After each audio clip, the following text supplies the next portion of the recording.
Listen. Do you like moving around? No. Does your boss tell you to move around, or do you... Yeah, the customer like new girls. Tonight, Primetime goes undercover to expose how pimps are making millions from Ireland's organised sex trade. And why are you moving women all around the country at all hours of the day and night? How women fearing for their lives are forced to work against their will. It's what I have to do because I was so scared. I have nobody to run to. How women are constantly trafficked around the country to satisfy the demands of so-called Irish punters. Would it be possible to call in there within the next half an hour or so? I was just wondering, would I be able to make you come as well? And how convicted pimps continue to operate without fear of being caught. If there's anything that you don't do service-wise, just do let me know. Obviously, there are a few things. Some oral without, they do expect. It is organised criminals using people as a commodity for their own financial gain, and that is a modern-day slavery.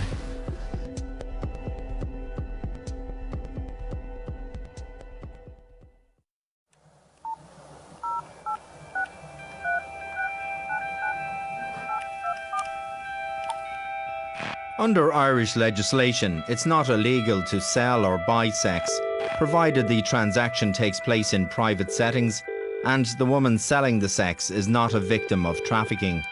However, it is illegal to solicit sex in a public place. Hello.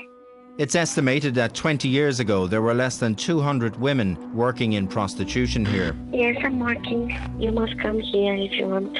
The vast majority were Irish, and they sold themselves on street corners, down dark lanes and in parked cars. But not anymore. Okay, you can ring me later because now I'm busy.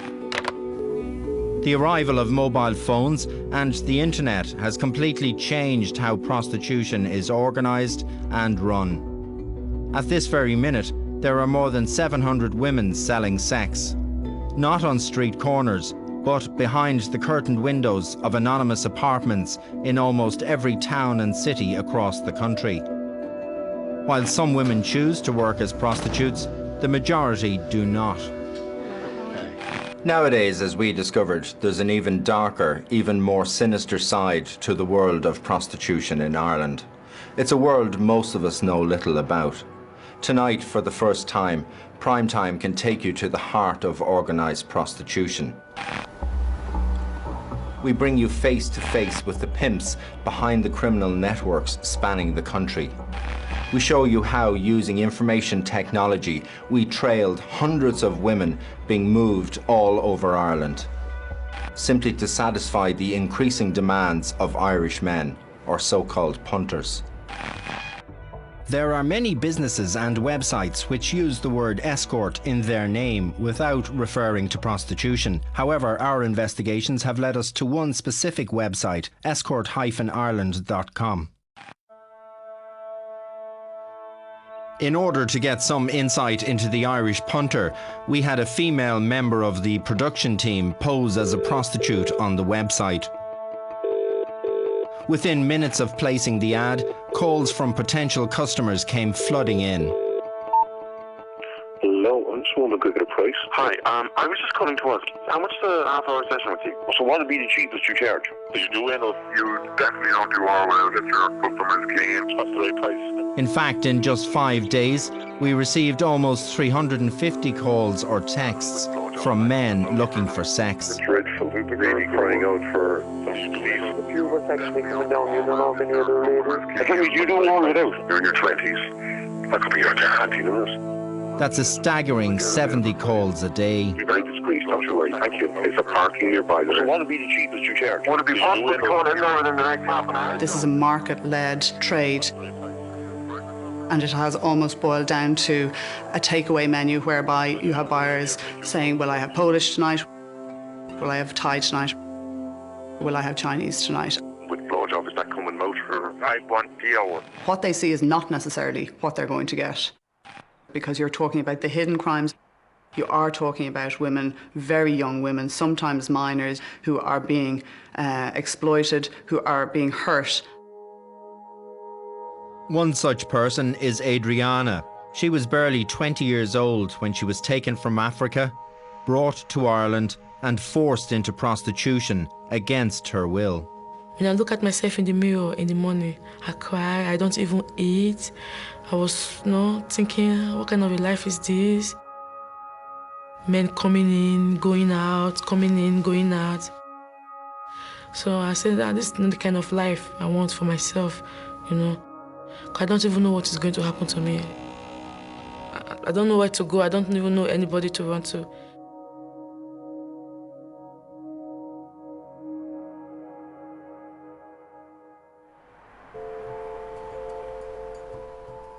Pimps capitalise on the demand from punters, no matter what the location. Last September, almost 200,000 people, mostly men, attended the National Ploughing Championships in Athy. And in the world of the pimp, where there's men, there's money to be made. Hello? Hello, Nancy? Yeah? Hi. We found Nancy, right in the heartland of rural Ireland, advertising sex for sale in the back of a car. Hi. You don't normally work here, no? No. I just came because of the thing they're playing. Oh, the ploughing championship? Yeah. Where do you normally operate out of? Kildare, Portlaoise, then Dundalk, Newry. Listen, you mind yourself. We declined the services on offer and left. Bye. However, it wasn't long before we saw Nancy get into a car with a man and drive to a secluded location.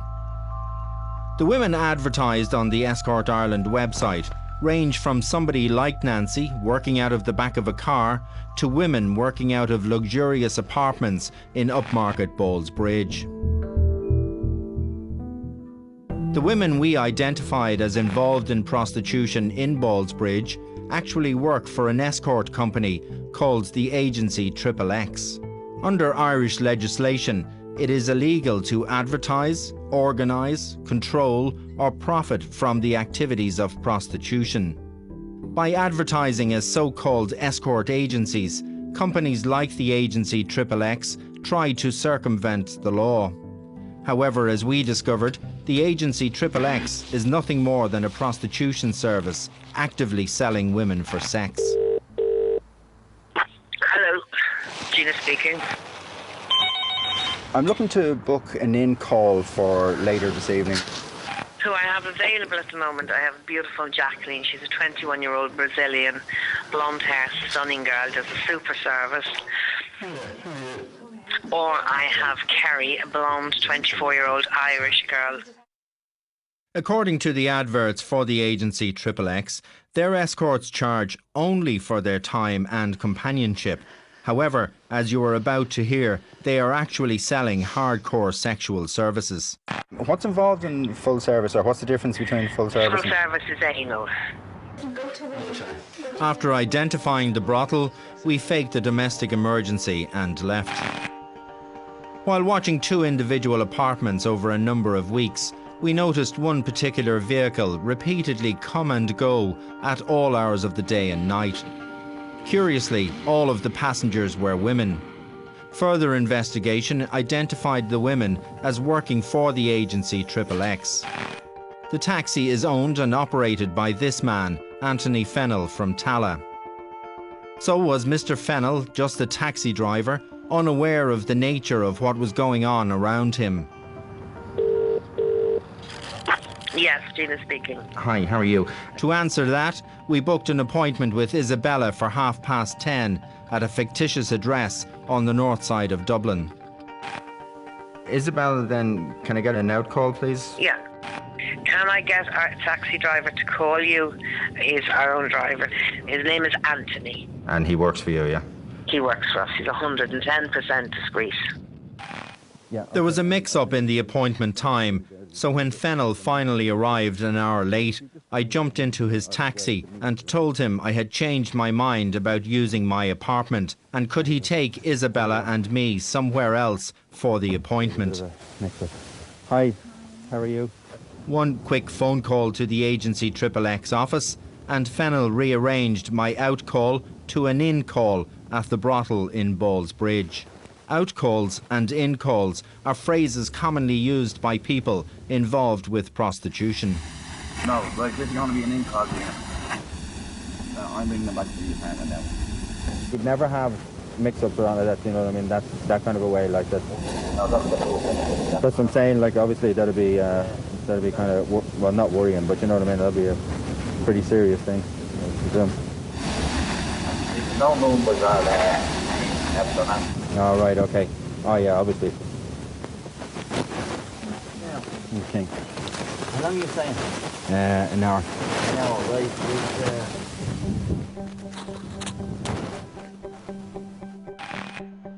Day after day, week after week, we saw Fennell move agency XXX staff to and from numerous locations around the city.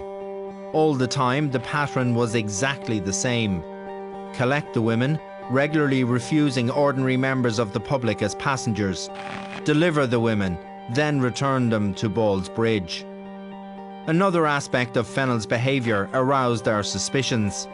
Most weeks, he made regular trips forwards and backwards between this house in Clondalkin and the brothels in Ballsbridge. Frequently, we saw Fennell park on Anglesey Road, go into the apartment complex, stay for more than an hour before driving directly back to the house in Clondalkin. Fennell knew the security code for the gates off by heart, simply punching in the numbers and letting himself in. He would spend up to an hour in the house before heading home. A search of the current register of electors shows the former model and socialite Samantha Blandford is resident at the house in Clondalkin. She sometimes uses the surname Blandford Hutton. In 2001, Miss Blandford was convicted of organising prostitution. She was fined £6,500 and given an 18-month suspended sentence in Dublin Circuit Court. In handing down the sentence, Judge Elizabeth Dunn said Blandford was involved in a sordid, despicable and distasteful way of making money, and that she had exploited the women working for her. Anthony Fennell told Primetime that he is just a taxi driver and he is not running prostitutes. However, given his frequent trips to Clondalkin, could Samantha Blandford still be involved in organising prostitution through the agency XXX?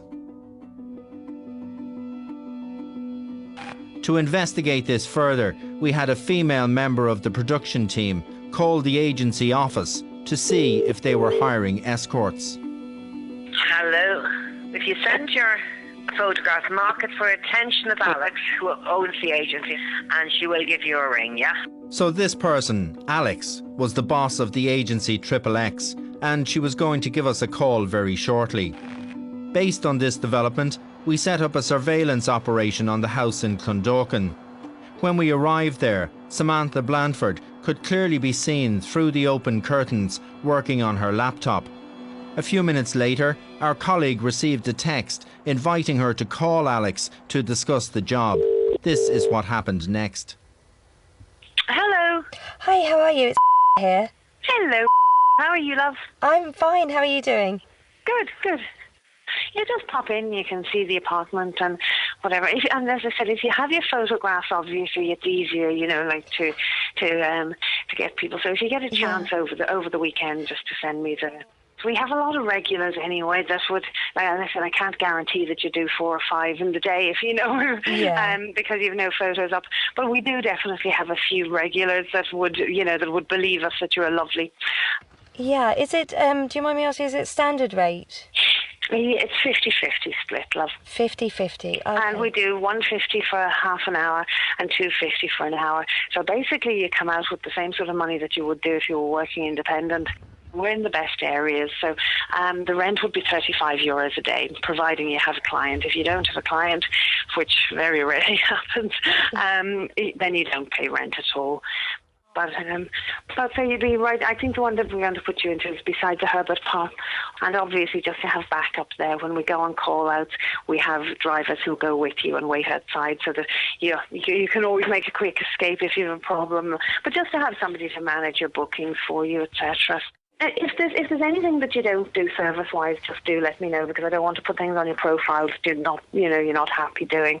Obviously, there are a few things you like, French kissing, and some oral without, they do expect. But apart from that, really, as I said, the more broad-minded you are, certainly the girls who do CIM and do even do anal or whatever, they tend to be the most popular, because even if the clients don't want it, like a lot of the time, just because they think they can, they think that the girl is more open-minded, but certainly there's no pressure on you to do anything like that you don't want to do.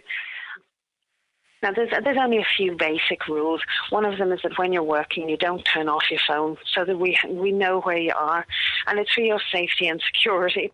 There's no point in working if you're not going to be contactable. The other thing is if you're going to go out of the apartment, it's not that we're saying that you can't go out of the apartment, but just if you're going out to get something to eat or you want to whatever, if you just call whoever's on the phone. I actually don't live in Ireland, but I'm contactable all the time. So we don't tend to meet up. I suppose it's from a security point of view as well. That way, then you don't. And there's really no need to. Just if you have any problems or queries, and I'm certainly about. If you have, we can help you with, where the clinics are. Where you can go for anything that you need to know. Love, give me a call anytime that suits you. All right, lovely. Talk to you soon. Bye bye. In the past, the Samantha Blandfords of the world relied on word of mouth or magazine ads to promote their business. Nowadays, with the internet, the buying or selling of a woman for sex is just a mouse click away. Under Irish legislation, it is illegal to advertise prostitution here. However, pimps try to circumvent this by using websites located outside the jurisdiction. Our research suggests since Escort Ireland was established in 1998, more than 20,000 profile pages were set up on the website. Women are charged €100 a week to advertise their profile and the services they provide. And while not all the profiles are currently active, more than 700 women advertise on any given day. This means this one website alone is turning over €70,000 a week in advertising revenue. More than 90% of the women advertise themselves as independent escorts, suggesting they work for themselves, independent of any agency or pimp. However, as we discovered, this is unlikely to be the case. Instead, the majority of them are controlled by someone lurking in the background. You've no dealing with the Escort Ireland. Nobody's allowed being independent. It's how the pimps in Ireland hide. That's the mask they hide behind. Once the pimp has your picture, that's it. That pimp can put your picture up anytime and put any name to it. Last year, the PSNI in the north successfully smashed a major prostitution network following an intensive operation codenamed Apsis. Detectives investigating the network discovered women were forcibly moved from location to location by their pimps in order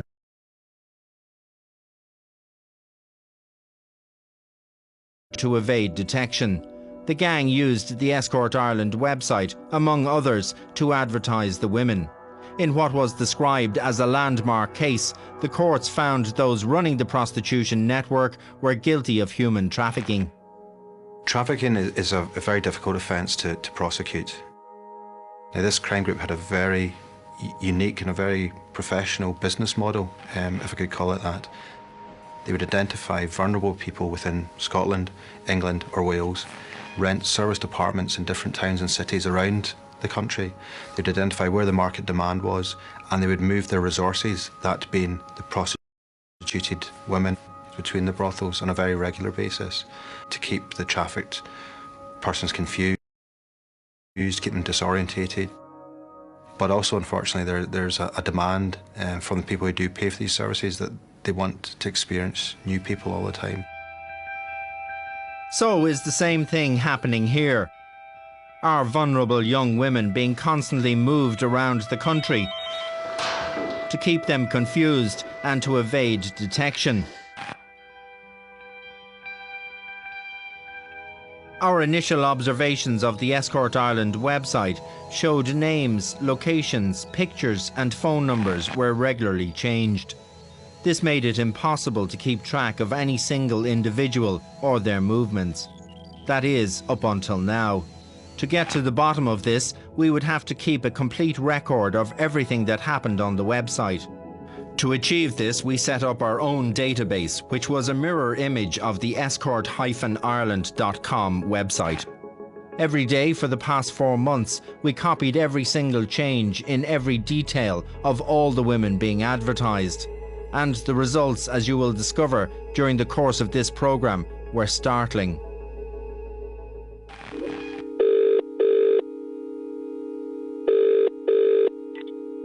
Hello. What's the fee? Give me your fee. All in. Any specials? And no hidden charges.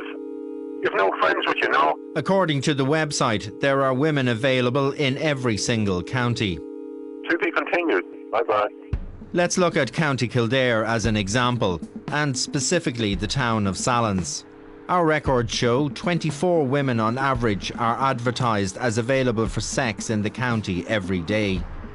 What's most surprising is that almost half of those work out of Sallins. In fact, up to 10 women operate out of 5 apartments in one small area of the town, all with a constant flow of punters coming and going. On top of that, one apartment in particular had a very high turnover in the number of women working there. One woman who had spent a week at that apartment was Lolita. She later moved to Dundalk, where, posing as potential clients, we made an appointment to see her. And how long are you here in Ireland? 2 months. I was looking at your website this morning. I see that, do you move around? Like, you're not here all the time? No. Were you in Belfast, or I saw there was, you know, the reviews where people write things about you? Yeah. Kildare or Sallins? Yeah. Do you like moving around? No.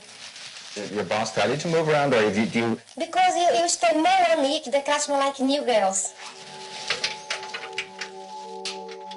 Using our database, we discovered that up to 400 women move or are moved from one location to another every week.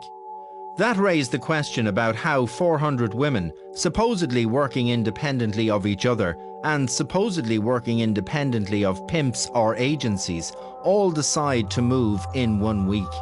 And how is it at the end of the week, after all these moves take place, the number of women in any given location is almost exactly the same as it was prior to the moves? I started to work for a woman who was a pimp. She had apartments kind of basically all over Ireland. She'd ring me up and say, right, you're going to Dundalk tomorrow. When I get to the brothel in Dundalk, there'd be a girl waiting there with her suitcase, waiting to go to my apartment in Cavan. You were just basically told to go? Yeah, you didn't have any choice, you know.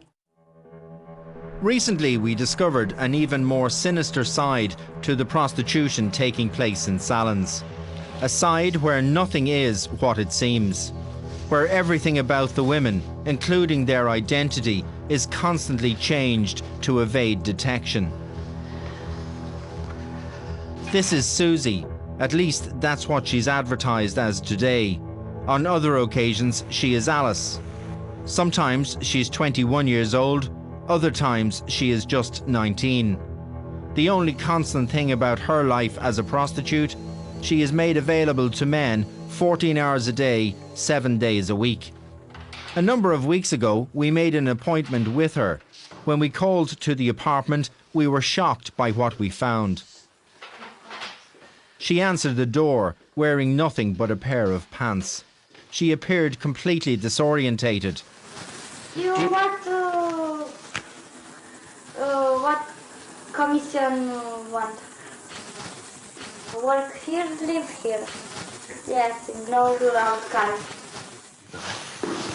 After trying to talk to her for a few minutes, we left. Susie, like many of the women we met, have very little English. Take Jessica, for example, who often works out of the same apartment block in Sallins. Have you been in Ireland long?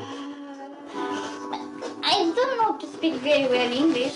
The Despite this, Jessica and Susie, like hundreds of other women, all have very detailed, comprehensive profile pages, which, amazingly, are written in perfect English with extensive vocabularies.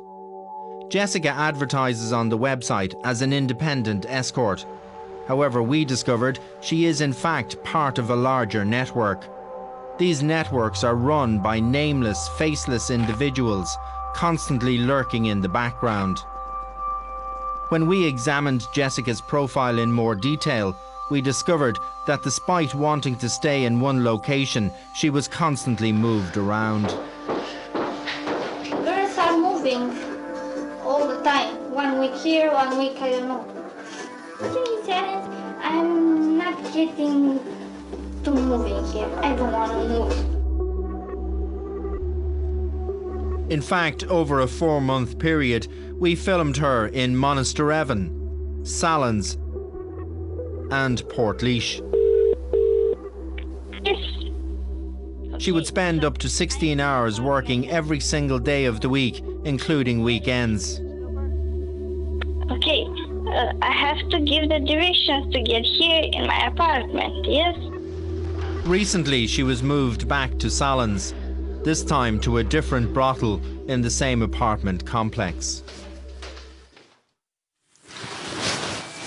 Back in Sallins, we were still very concerned for Susie, who we had met earlier. So much so, we made another appointment to see her. This time she was using the name Alice from Greece. We asked if she needed help. Do you remember I was here before? No, maybe you now come for me. She declined, saying she was okay. But if ever you needed help for anything. Okay. Before leaving, we gave her a helpline number to call if she changed her mind.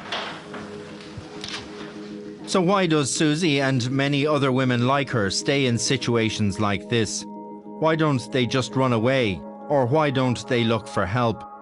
The answer to that is very simple, as detectives involved in Operation Apsis in the north discovered during the course of their investigation last year. It could be threats of physical violence, it could be threats of violence against family, or it could be drug abuse.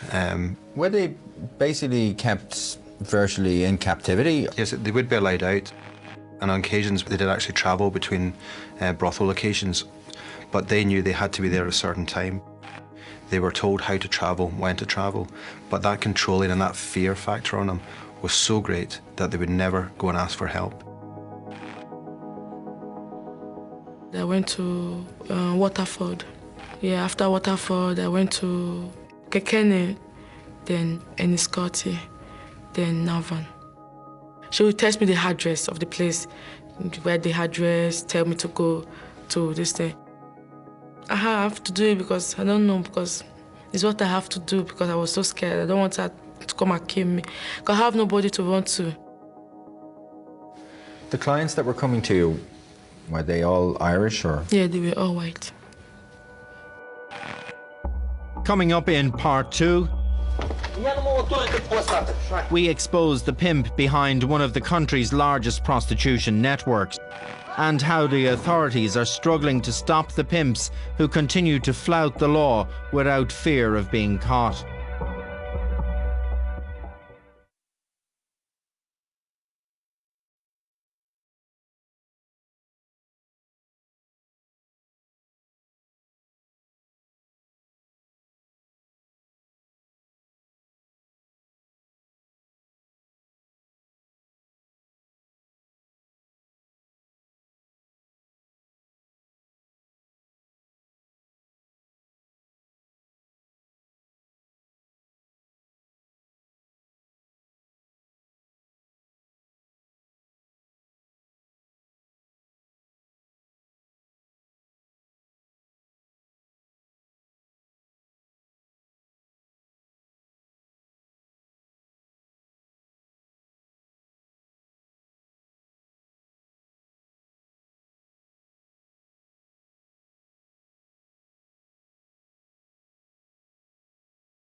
Hi, I'm just looking for the night. I'm just looking at your profile here now at the moment, yeah.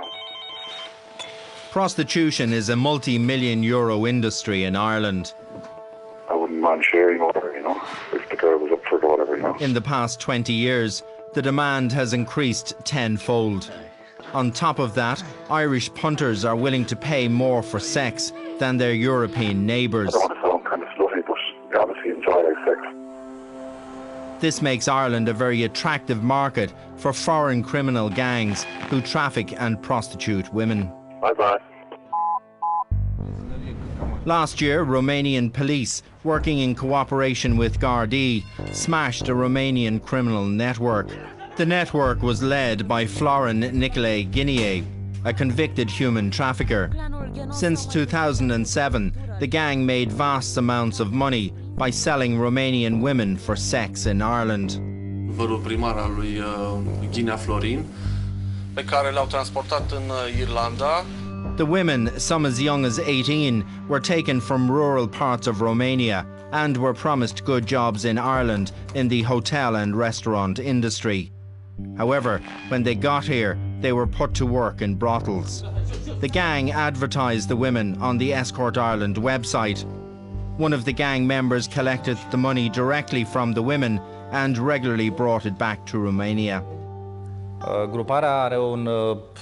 This group specialized mostly in the area of organized crime. They have a wide experience in trafficking in persons for sexual exploitation. Also, the group members are known to be very violent. Some of them are drug users. What kind of control had the gang got over the women then that they brought to Ireland? His reputation created a fear in his victims, so everyone respected him. So they didn't use body violence, they used threatening, so verbal violence. In Ireland, they took advantage of the sites, escort sites, and they used them a lot. Every day, more than 700 women advertise on one website alone. If each woman sees just 2 clients a day, it means almost 10,000 men buy sex every week. If each client stays just 30 minutes and pays an average of €100, it means the turnover generated by this one website alone is €1 million a week, or almost €55 million a year. All of this type of activity is underpinned by websites like Escort Ireland. The Escort-Ireland website is owned by a UK-registered company called eDesigners Limited. eDesigners Limited was set up in 2003 by this man, Peter McCormack. McCormack is a convicted brothel keeper. The co-founder of eDesigners Limited was this woman, Audrey Campbell, seen here close to her home in Chester, England. In 2004, McCormack resigned from the company, leaving Campbell as the director. Women are charged €100 a week to advertise their profile on the site. On average, 700 women advertise any given day.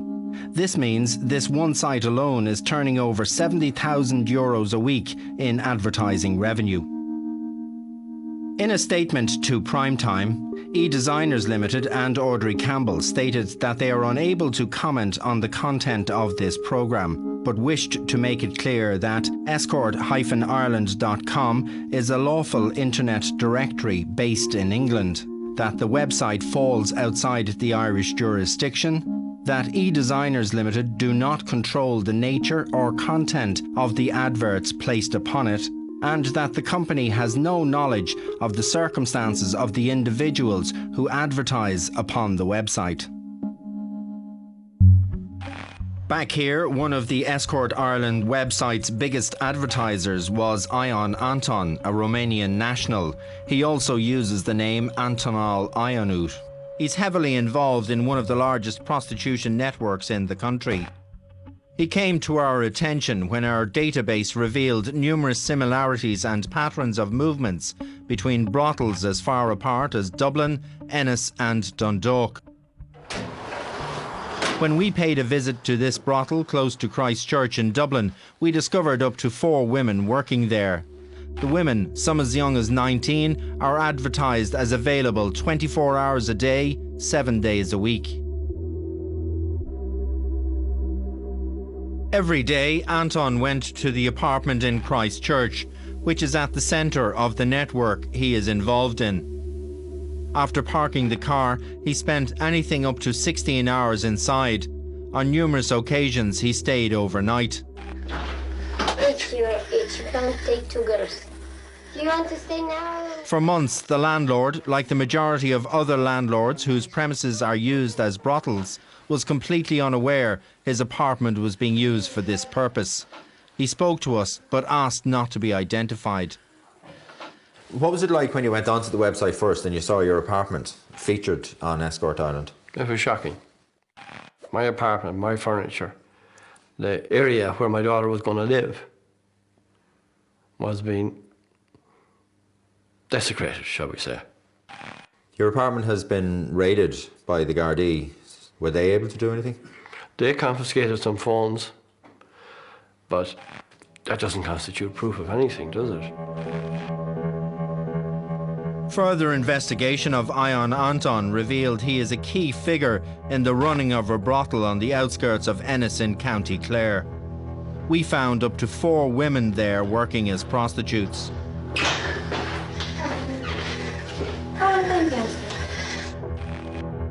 In Dundalk, we discovered a 3rd brothel with which Anton was closely associated. Again, between 3 and 4 women worked there. For months, we followed Anton as once a week he moved the women and their belongings between the 3 locations. This is done to meet the ever-increasing demands from Irish men for variety. It also reduces the risk of the women being detected by Gardaí. As soon as one group was moved in, the other group was moved out and on to the next location. Relentlessly, week after week, the pattern was repeated over and over again. Women in, women out, and then straight on to the next location.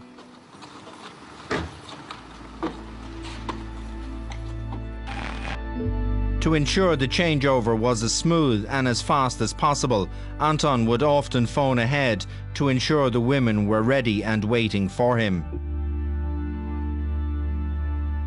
On many occasions, the changeover was completed in less than 10 minutes.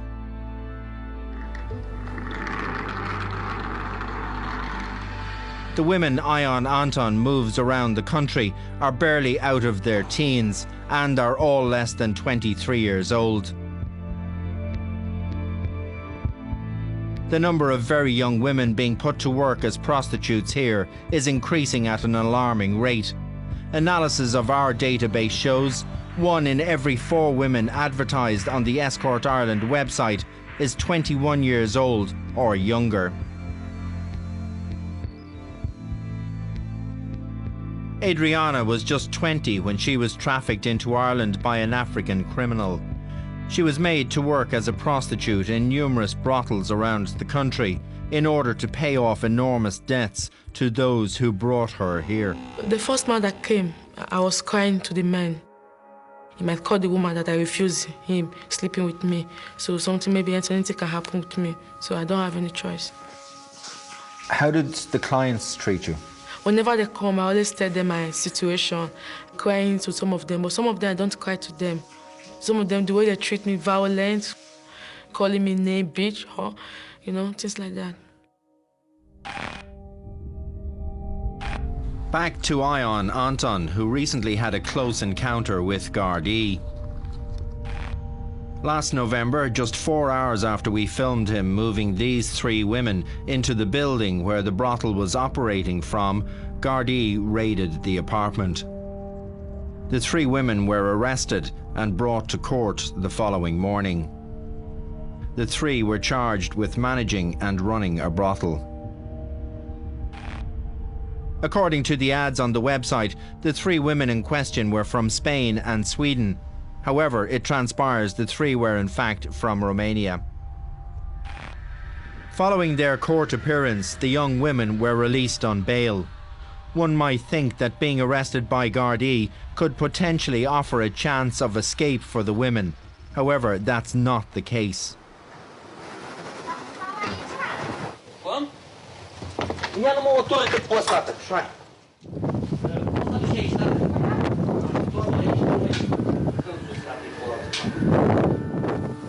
As you can see from this footage, just hours after being released from custody, Anton collected the 3 women in Dundalk and moved them into the Christchurch brothel.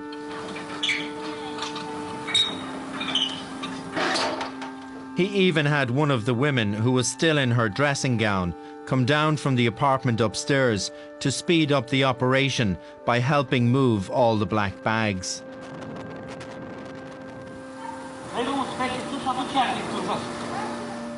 Around the same time, new ads appeared on the website telling punters the 3 women had arrived in Christchurch and were available for business.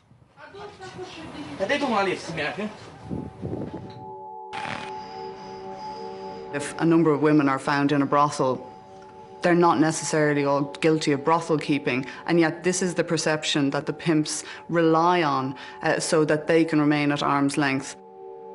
People want the problem solved. They don't want the brothel in their own backyard. And maybe the easiest option for the likes of the Gardaí is to take the women out. But in reality, it isn't proving effective. The women are back out on the streets very fast. They will end up back in prostitution very fast.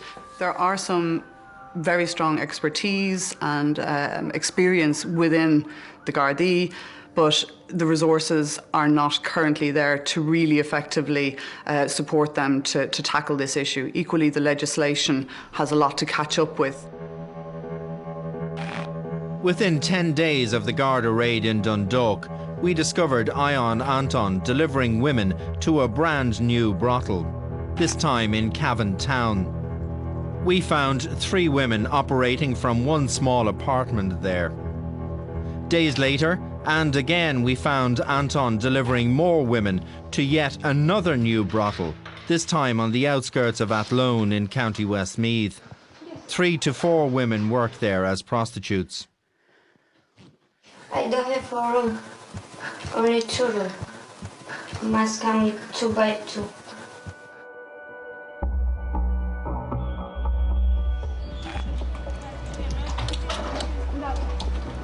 Over the past 4 months, we witnessed Ion Anton moving women around the country in the small hours of the morning, sometimes beginning as early as 3, 4 or 5 a.m. On one particular day, we trailed him as he left Dublin with 3 of the women. He drove straight to Ennis, where he dropped off his passengers before collecting the 3 women who were working there.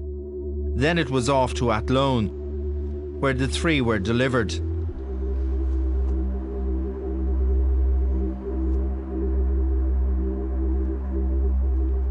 A few minutes later, and 3 different women were brought out with all their plastic bags and suitcases and were put into the car.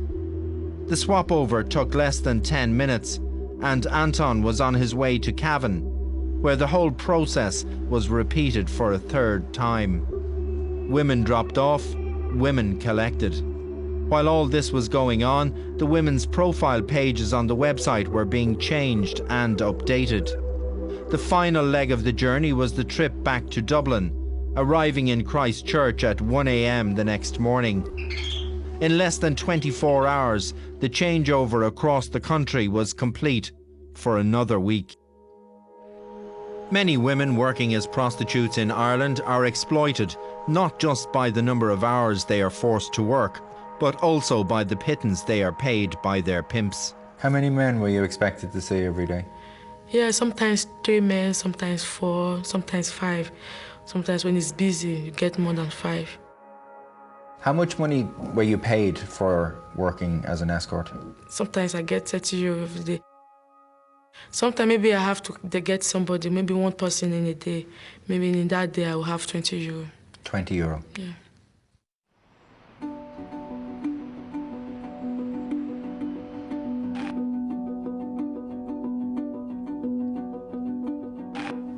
Let's return to the story of Ayan Anton and the 3 women arrested by Gardaí following a raid on the brothel. As part of their bail conditions, the women were ordered to report twice a week to Dundalk Garda Station.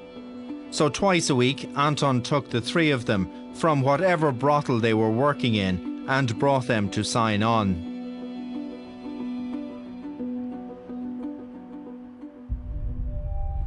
The process was even repeated on Christmas Eve morning.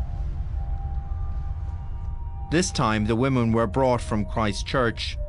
Ever careful about exposing himself, Anton never parked anywhere near the Garda station.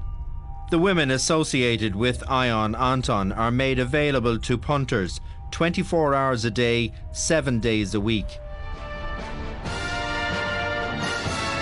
RTE News on Radio 1, good morning and happy Christmas. Even on Christmas Day, as we discovered when we phoned each of the 4 brothels across the country. Hello. Hi, is that Aileen? Yeah. Are you working today, Christmas Day? Yes, I'm working. Yes. I didn't think you worked on Christmas Day. Yeah, I'm working. Give me a call and I'll explain for you. 1 second, please. Come on, the second, please, and please. Yes? It's Christmas Day. Are you working all day today? Yeah. Second, please. Sorry? Can I call you later on? Yes, please. Last month, the case of the 3 women was once again before the courts.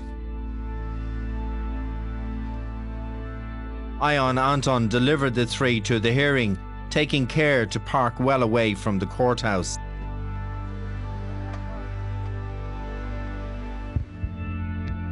He did not accompany the women inside.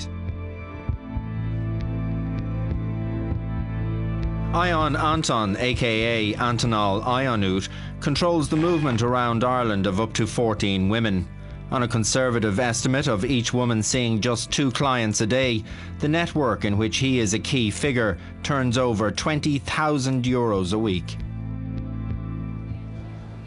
It was time to confront Mr. Anton. On the day in question, we found him getting ready to move some of the women from the brothel in Christchurch. Hi. Ayan, hi, my name is Paul Maguire from Primetime in RTE Television. We're doing a programme on the prostitution industry in Ireland, and I wanted to talk to you about the network of brothels that you're running. Can you tell me about them? Sorry? Can you tell me about the brothels that you're running, Ayan? Ayan, why are you moving women all around the country at all hours of the day and night? Ayan, can you talk to me about that?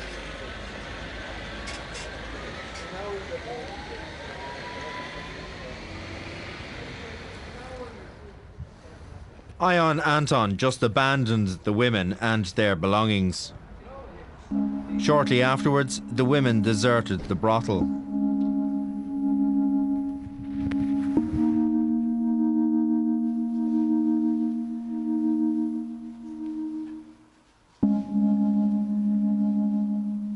Within hours of confronting Antonal Ayanut, he had abandoned the apartment, leaving belongings strewn all over the place, including bank statements showing payments to eDesigners Limited, the company behind the Escort Ireland website. A letter with a PPS number for Mr. Ayanut at this address. The bail receipts for the 3 women arrested in Dundalk. Mobile phone details for all of the women advertised on the website.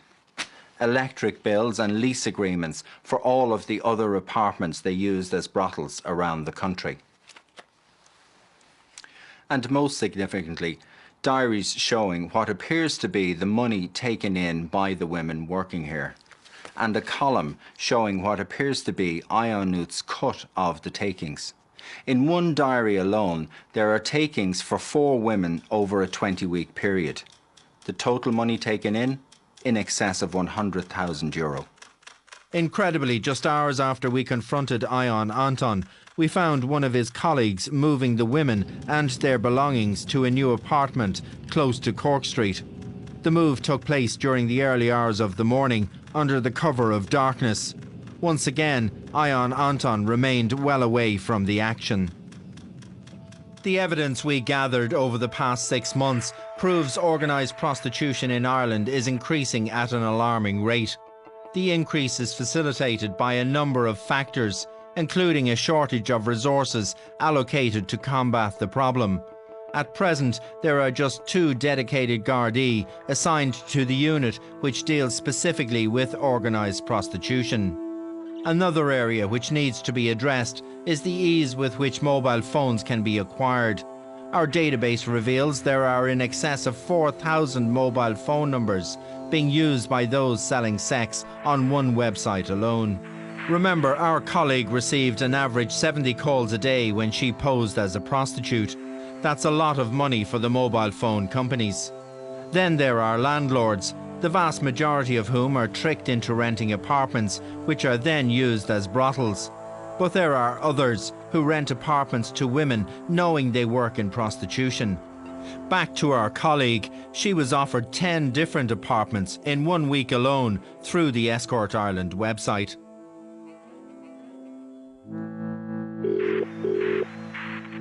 The other major factor which needs to be addressed is the internet. Hello.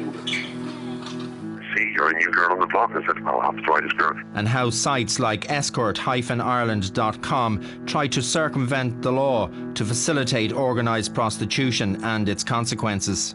I've been sort of visiting the escort girls for the last probably 2 or 3 years. I can obviously go and have a look at Escort Ireland, have a look at the girls. I hope you like it all the time. Is that okay? And there's the punters. As long as the demand for sex continues from Irish punters, there will always be a Samantha Blanford or an Ion Anton, ready and willing to profit from prostitution on the backs of vulnerable young foreign national women who continue to live with the consequences of being sold online every day in Ireland's booming sex trade.